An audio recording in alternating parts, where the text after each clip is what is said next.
Fair enough. All right, moving over to NFL talk here. We talked earlier in the show about Sony Michel getting traded to the Rams, how that would impact both New England and Los Angeles, and fantasy impact as well. I want to talk about I was looking at teams that can actually improve. I was looking at win totals this year, and there's 3 teams that I think their win totals can go up.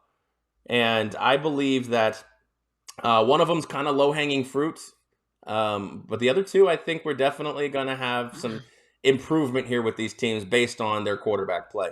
And I know you have 3 teams as well that you'd like to see improve their record, but I'm going to start first here with the 6-10 Dallas Cowboys. I think that's the low-hanging fruit. I think if everybody stays healthy, 6-10 should be flown by. I think we're looking at a 10-win team.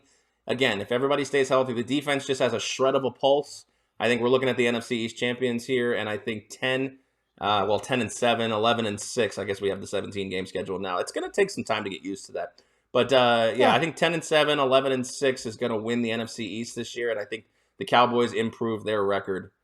My second team, I believe, that will improve their record this year. I think as long as a certain someone stays healthy and the quarterback play improves from his time in New York, and that's the Carolina Panthers. They were 5-11 last year. I think we're looking at a 7 or 8 win team this year as long as McCaffrey can stay healthy. Hell, they won 5 without him.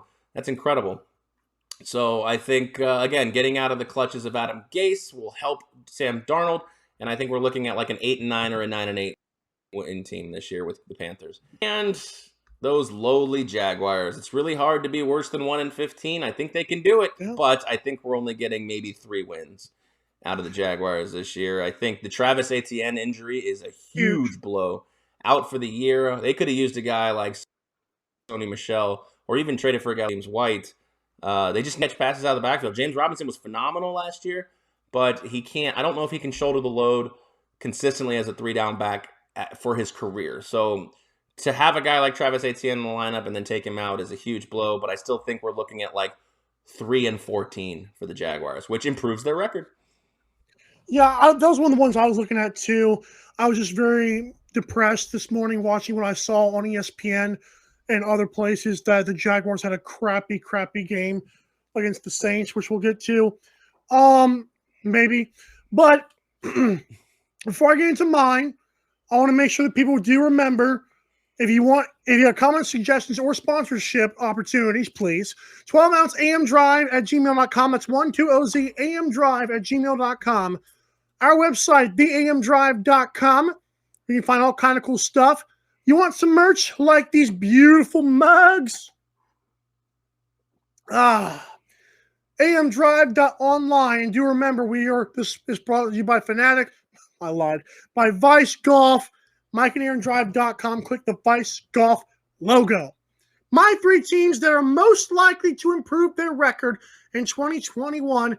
And so when I was looking at this, I was like, okay, don't let personal bias get in the way. So I did not put the Giants. I believe the Cowboys would be more likely in that division. But I didn't even touch the NFC East.